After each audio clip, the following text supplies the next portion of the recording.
I've had an opportunity to meet many of you, and once again to be inspired by the tremendous talent that seems locked up away from the instruments of power, from any voice in this school nightmare we have. But it's very reassuring that eventually we'll get out of this. I'd also like to give you a plug for something I read last night. There's a lady here from Canada who's the editor of just a grand magazine called Natural Life. So there's an unsolicited plug for Natural Life. And finally, I'd like to dedicate this morning's talk to a great American family who's been an inspiration to me now for 3 years and to thousands of other people around the country. Day and Pat Ferenga, who spoke here, and their kids. I think they're the best of what America's made of.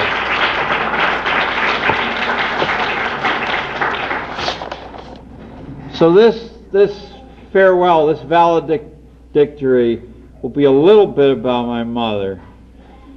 My mother took in stray animals, mostly homeless dogs and cats, but if a hurt bird's wing needed repair, birds also. And if a turtle was crossing the road too slowly, she made my father stop the car so she could get out and carry it to the other side of the road. When Dad objected to how many animals our household was supporting, Mother took to setting large dishes of Nabisco dog food in our backyard for the wanderers. It was an act of generosity that made our house look like a kennel and drove my father frantic, not least because he was the manager of the local National Biscuit Company, and so the supply of dog bones was endless. The other day I was reading Proverbs, a collection of advice set down by King Solomon 3,000 years ago, and I came across these words: "Speak up for those who cannot speak for themselves. Speak up for those who cannot speak for themselves." Suddenly I realized what my mother had done all those years that I thought she was just feeding animals. She was speaking up for those who could not speak for themselves. And reading further into Proverbs, I found this line: "Happy are they who are generous to the poor." And reading those words, I realized I had part of the secret that made my mother happy, for she was happy most of the time I was growing up. In spite of having a full share of her own troubles, she was unfailingly generous, not just to outcast creatures, but to anyone who came to our door for a handout, to any neighborhood person fallen on hard times and needing help. I had a little lawn mowing business in those days. I was about 13. And I remember in particular the widow with young children whose lawn I mowed for free because my mother asked me to. I resented that at first, but after a while I came to love it. I suppose I read Proverbs the way most people do who pick up a Gideon Bible in a motel room. I jump about not looking for anything in particular. So it was while randomly turning the pages at one of the 260 motels I've stayed at in the last 3 years that I found this judgment, and by implication, this warning too. There is joy for those who seek the common good. When I hear that, I remember my mother's beautiful Christmas trees that took her days of hard effort to create as she sought her family's common good. I remember her collecting kitchen grease and metal scrap for the war effort in the long-gone days of World War II for the community's common good, and her fierce defense of equity as the head of the school's PTA, her founding of a Cub Scout troop when nobody in Monongahela who was male could be persuaded to do so.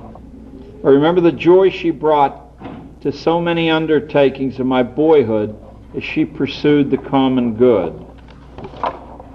The London Economist announced recently that 70% of all the lawyers in the world are in the United States.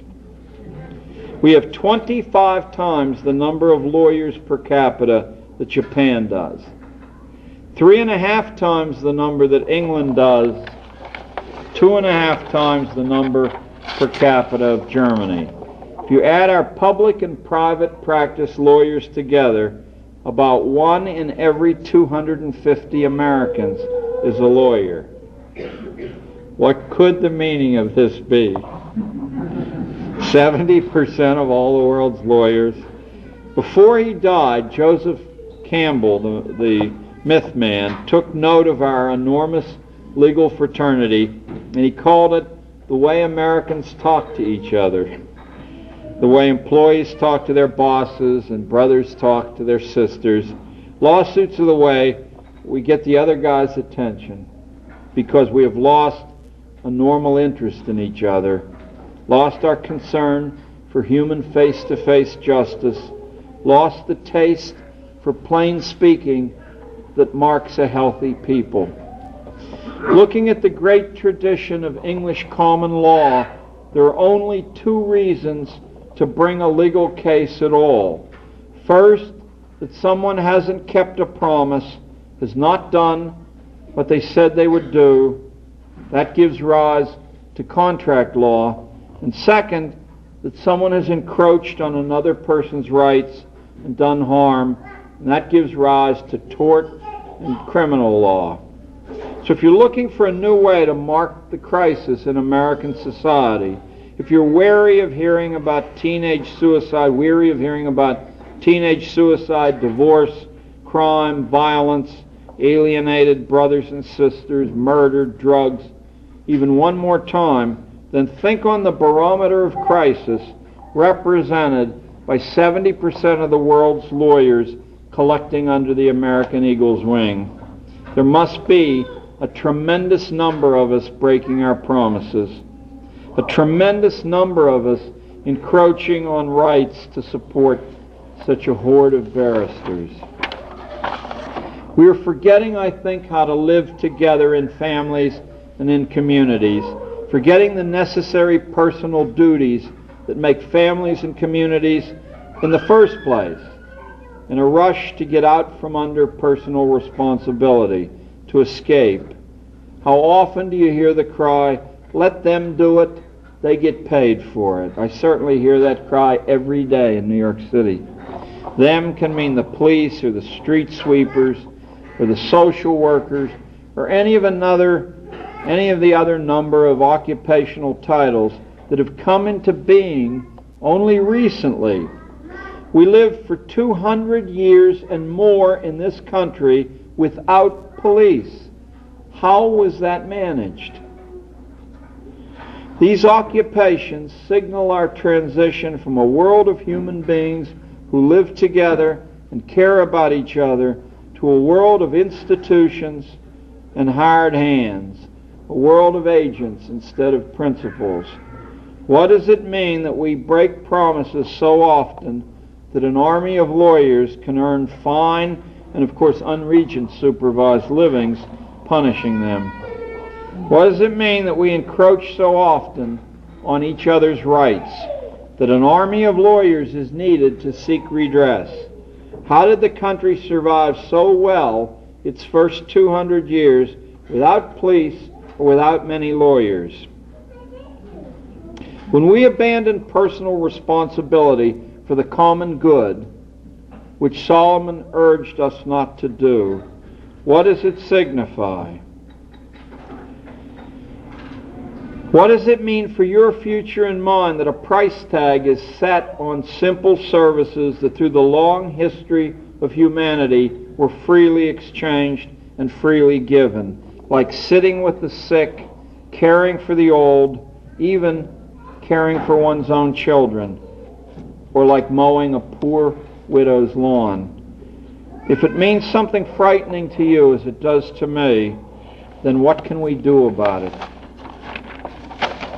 At the turn of the 20th century, a profound social thinker in France named Georges Simmel wrote a remarkable book called The Philosophy of Money. In it, Simmel, one of the great creative theorists of this or any other century, said that money contained within itself a powerful internal contradiction, and it was built into the foundations of its abstract existence, this contradiction. It could not be gotten rid of. He said that money robs things of their innate identity and replaces that core identity with a money identity. By making everything interchangeable with money, money often cheapens things and removes their significance. Simmel said that whenever genuine personal qualities like service were offered for money, that the pricing of these things inevitably trivialized the service which had been priced. Such services tend gradually to become degraded.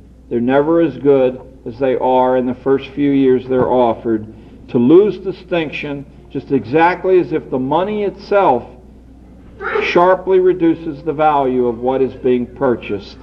Now, even though that was written over 90 years ago, it still has a shocking and almost crazy ring to it. But Simmel was quite serious, and generations of blue ribbon readership have found enough disturbing truth in his words to keep them available generation after generation. Simmel also said, whenever genuine personal values have to be offered for money, one finds that a loss of quality in individual life takes place. So not only does the service decline in quality, but that the life that gives and purchases that service declines in quality also. For instance, in prostitution, which is a limited kind of temporary marriage for sexual purposes and for money, the monetization of sex leads, according to Simmel, to a terrible degradation of personal value on the part of the prostitute and on the purchaser of the service. Both prostitute and client are worse for the experience, not better. The sale of compassion, as in welfare work, the sale of concern, even the sale of a helping hand in many instances, leads to the same destination. At some point, pricing eats away the intangible quality of service, and the central value of what is offered is destroyed. It's a complicated idea, but one well worth musing upon. It's a subtle idea that requires not an instant rejoinder, not an opinion in response, as might be asked for in a school classroom, but a long period of reflection before you decide where you stand in regard to that. Now think again about the meaning of the American lawsuits. Think of all the broken promises they represent, the cloud of bogus services misrendered for which redress is being offered. Is it just barely possible that the shift after World War II from manufacturing to what is now called a service economy is part of the reason for our visible unhappiness as a nation, just as the earlier shift from an agricultural economy to a manufacturing one brought a sharp increase in general misery in its wake? Is it just barely possible that when most of us don't accept the obligation of free service to each other as part of the social contract, but instead assign the job to specialists and hired hands, that rather than the joy King Solomon promised us, the payoff is its opposite, grief? Well, I don't know the answer to that, but I do have an interesting bit of recent evidence in support of George Simmel's theory. In 1971, the United States National Book Award, which is quite a spectacular prize to win, for nonfiction, went to a book called The Blood Relationship, a book which undertook to explore whether valuable things given to another free were more or less valuable than the same things given for money. The commodity the author took for his test of this proposition was human blood. He made an imaginative cross-national comparison of the quality and the availability of human blood in countries that charge for it like our own, and in countries like England where it is given away. Almost all blood in the United States is purchased wholesale and then resold several times for several profits. Almost all blood in England is donated freely and then it is given away for no charge. The book's conclusions aren't the slightest bit ambiguous.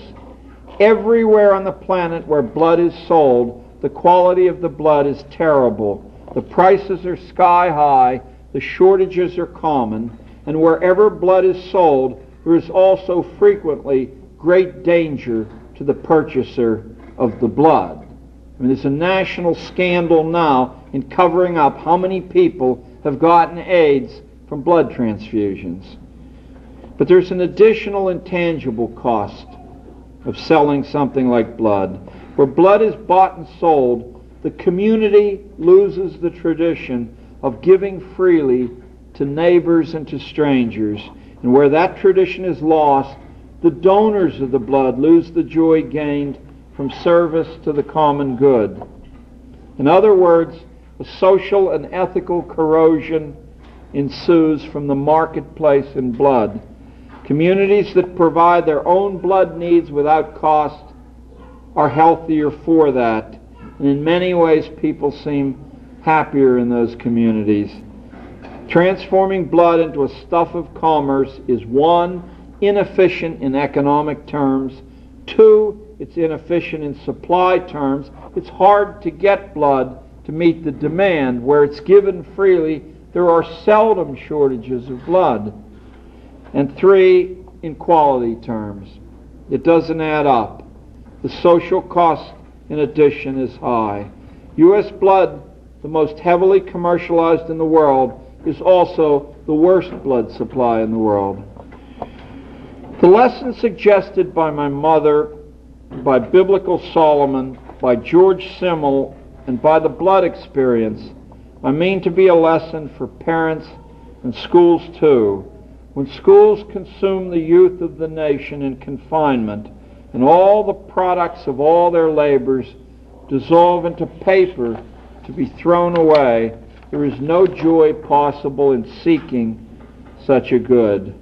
The pricing of time to a currency of grade points establishes an irrational medium by which something irretrievable and precious, time itself, is corrupted in service to arbitrary and meaningless urgencies. Experts who are the sellers of school services to government have consistently misdiagnosed and misdefined the problem of schooling. School problem is not the children don't learn to read, to write, and to do arithmetic well. Those deficiencies are directly byproducts of errors of our purpose. The larger problem is that kids hardly learn at all the way schools insist on teaching. Schools desperately need a vision of purpose because the vision they now angrily promulgate is a dishonest one. It was never factually true that young people learn to read or do arithmetic primarily by being taught those things. They are learned, but they are not really taught at all. So all the immense, intricate technology of school product is just so much hokum. Over-teaching interferes with learning, although the few who survive the practice may well come to imagine that it was done by an act of teaching, through an act of teaching, that is, that they learned. Colonial America, it is easy to demonstrate, was massively literate without any systematic or compulsion schooling at all. For many decades, an artificially induced hysteria about basic skills has been the cover story behind which we were intimidated into abandoning children to a form of confinement schooling which simply doesn't work. Behind this mask, valuable lessons of service to a vibrant community of real human beings have been denied the young and denied all of us except for school teachers. All of us except for school teachers, have been denied healthy interaction with children that adults need in order to remain fresh and vigorous. That's what Rousseau meant when he said you will never get control of the minds of children as long as they mix freely in the community. It's too exhilarating and productive for everyone they mix with. And I believe the same is true of old people as well. You need to confine these groups away in some form of isolation before you can properly treat the residue, the Middle Ages, the most productive workers, that you can properly treat them as instruments. So give and take and give. Children desperately need the lessons that volunteer service, apprenticeships, and work study teach, but instead they're kept in holding pens with others of their own age and social class. They are priced and valued according to their ability to adjust to this unhealthy regimen, to remain passive, to take orders, to maintain a cheerful demeanor while their time is being wasted. Children give nothing, but are then rewarded for becoming quiet parasites.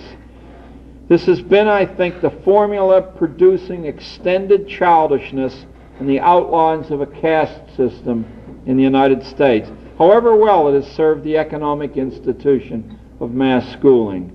After struggling at the bars of the cage for a few years, most kids just give up and settle into the low-grade activities of the school.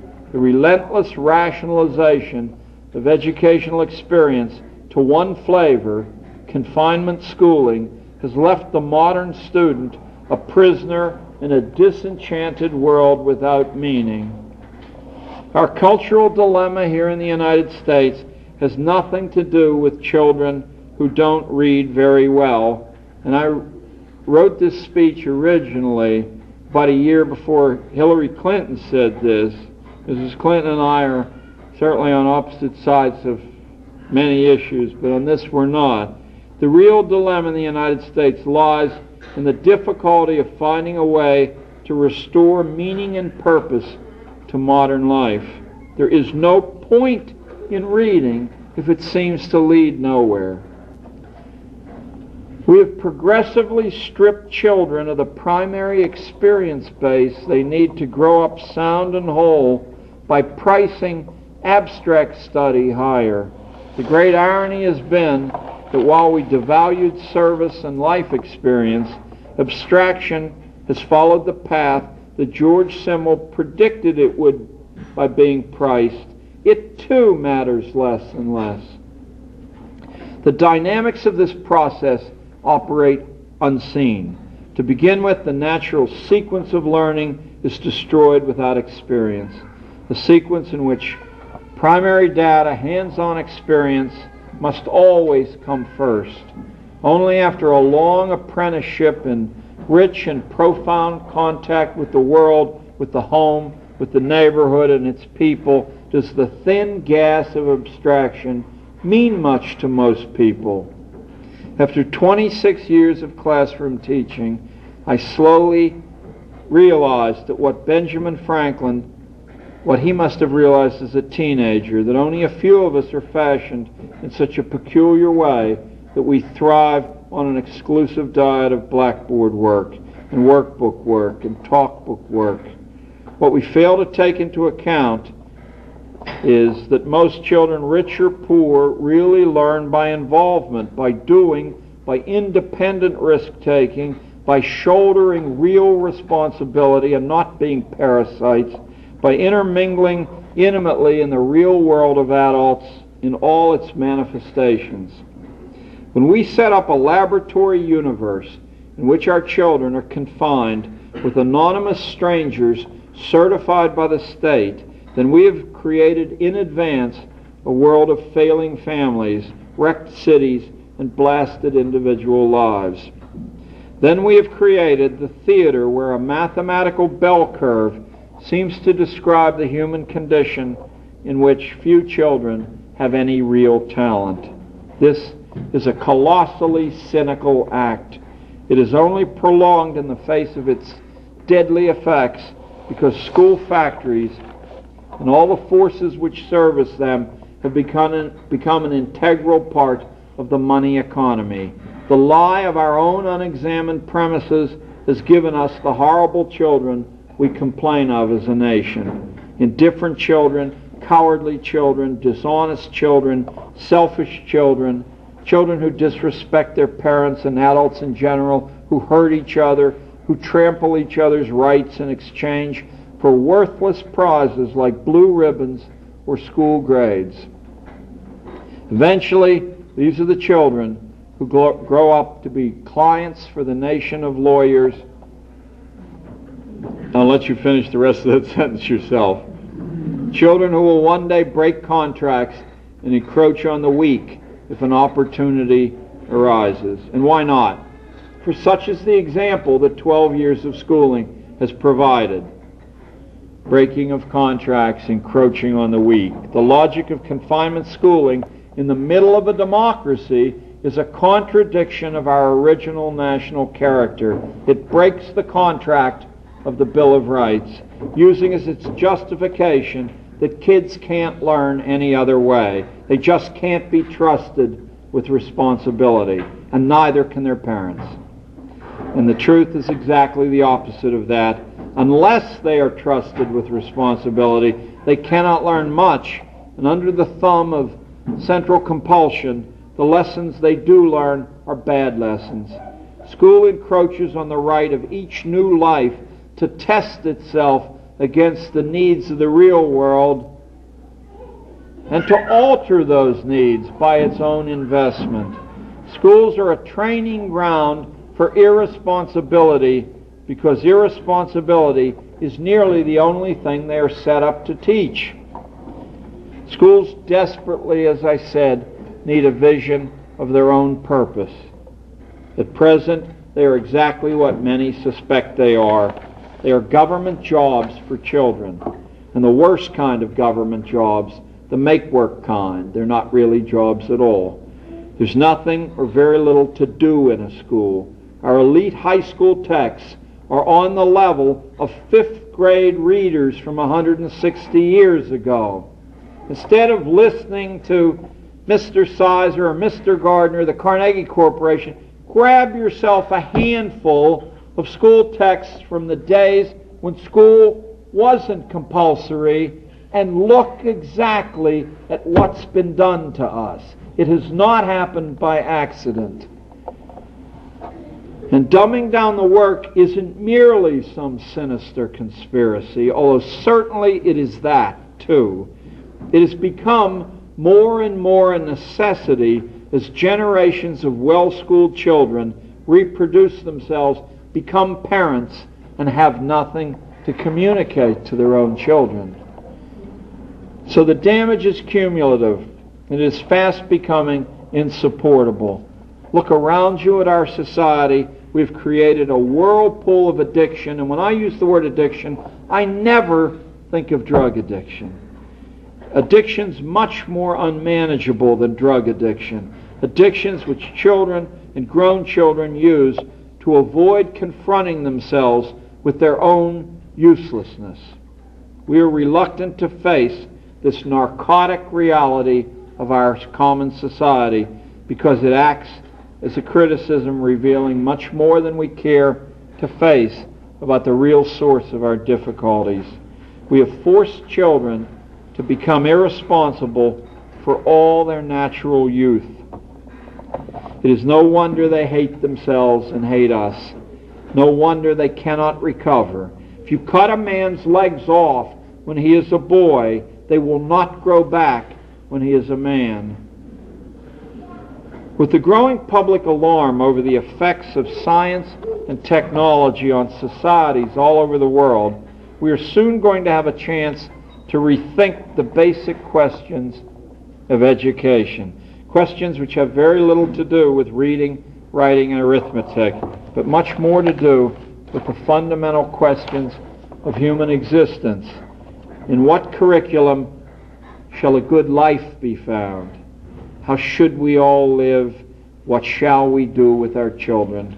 My own suspicion is that systematic government compulsion schooling is doomed. Whether meetings like this occur or not, that it's doomed. There's no way to tinker with this thing to make it work much better than it does already. And soon the monopoly is going to have to be surrendered because it hurts people too much and it is far too expensive. If well-schooled children are the goal, they can be turned out at a fraction of the cost of government-schooled children. John Chubbs of the Brookings Institute responded to charges that breaking the government monopoly would hurt poor children and children of color by producing figures that showed private and parochial schools are far better integrated than the public schools are at about half the cost. But frankly, I don't think the world can afford well-schooled children at all anymore, whether they come from the factories of government, of church, or of private industry. We need a different kind of man and woman to tackle the future. The kind of young people who accept the obligations of living joyfully and with responsibility. To get to this new place, we need a vision of what an education is and what a school should be. Only out of a clearly spoken vision can come the mutual hope we need to find ways to get there. Curriculum is only the Latin word for a race course, the path by which a horse gets to its destination. We have not even begun to agree as a nation on a destination for education that is worthwhile. Beating other countries, scoring well on tests, getting a good job, all these are low evasions of what the human spirit really needs. All are ways to duck the truth that we have failed thus far to pay the price in argument and debate, in agony and in love that a strong vision would cost us. Without a vision, all the talk about reforming curriculum leads nowhere. Unless we can convince ourselves, our children included, that the new course is worth following, it will not work any better than the old course did. And why should it? A political state, by its very nature, provides a vision that misfits human nature. States are exercises in power and coercion, not exercises in wisdom. If we learned to read better and were given time to reflect in our youth, I think we would all realize this. A vision, certainly the people who founded this country and gave us the Bill of Rights understood that clearly, that the state was no guarantee of your rights, but just the reverse. That's why schools aren't mentioned at all in the Bill of Rights of the Constitution. Not a word, not a hint of it. They understood what it was. A kind of colonization of the human mind. A vision has to be a destiny far beyond winning, beyond money, beyond, as the gentleman said yesterday, schools should be about good health and money. For the question always reemerges, good health to what end? Money to what end? Why are we doing these things? Messy and as unpleasant as it will be for a practical people like Americans are, the sequence has to start with clear goals. And if the town can't provide you clear goals, or the state can't provide you clear goals, or the nation can't, then you've got to provide them for yourself. In a democracy worthy of the name, goals come from the bottom up, not the other way around. It will be messy if it's done right, because hundreds and thousands of separate agendas will be set in conflict by any attempt to change what is. And we will learn finally that we need multiple visions, many different curricula. There is no one right way. If I guess right, we don't have a choice. The present race is almost over. The whole food supply is in jeopardy, for one thing. Breeding stocks of fish along the California coast are at the lowest levels in history. Cape Cod Bay, where once fish were thick enough to walk across, is a dead sea in many places. The radical conclusion forces itself upon us that our oceans are dying.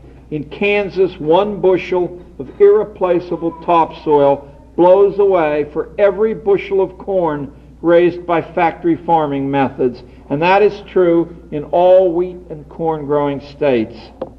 The food value of chemical agriculture's harvest is already much lower than the natural harvests of old-fashioned farming. If my guess is right, we need to construct a new vision of what education is, and we need new race courses on which to run that vision.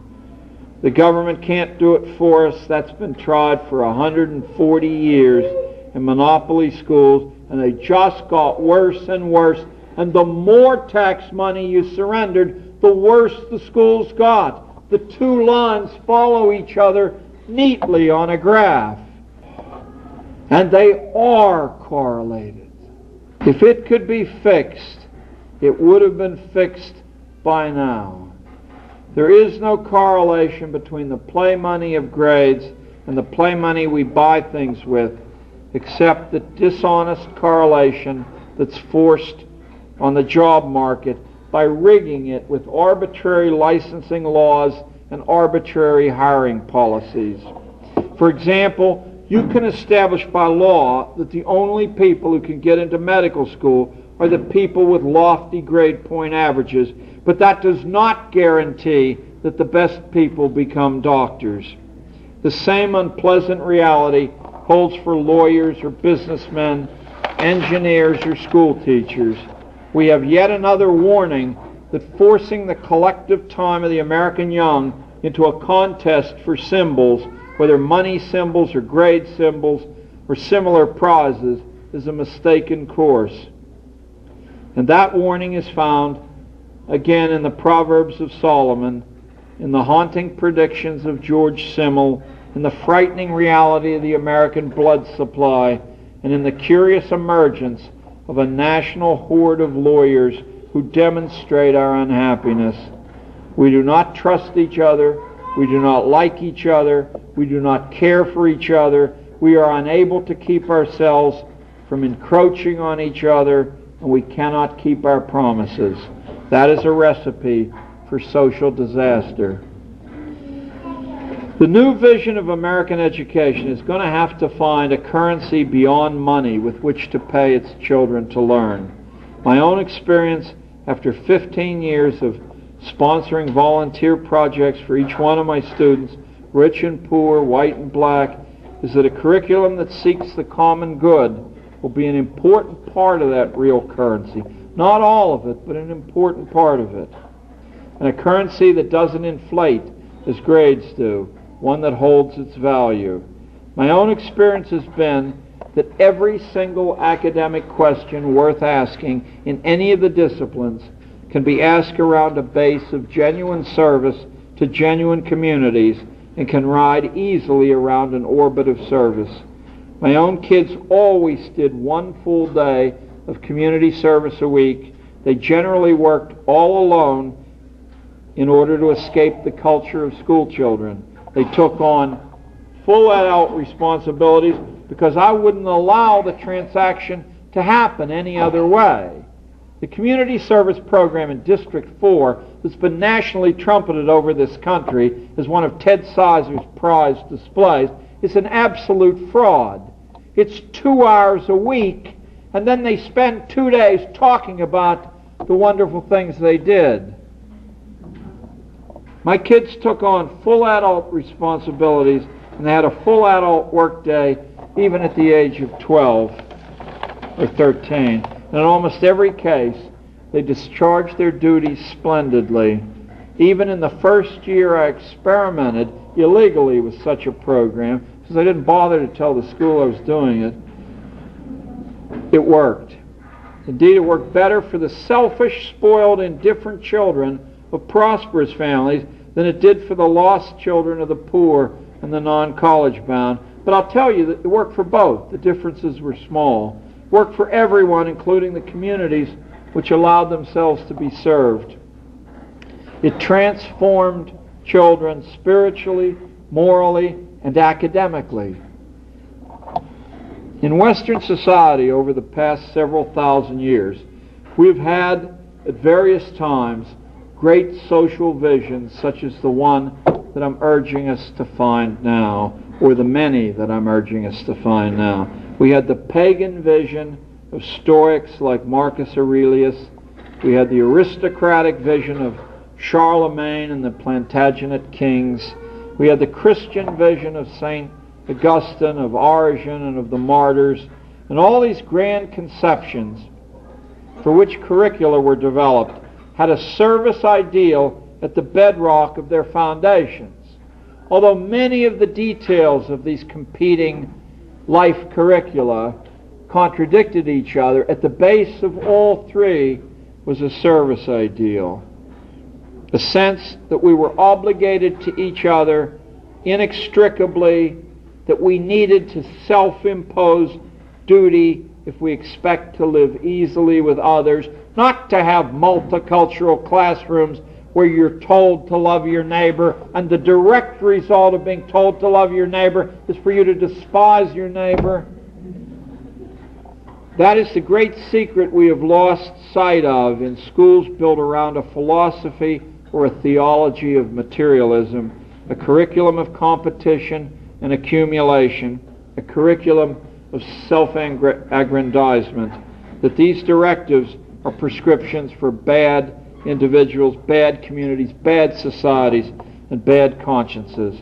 All the transforming visions we have human record of anywhere in the world ask a question beyond money. They ask, what do I owe and how do I pay that debt?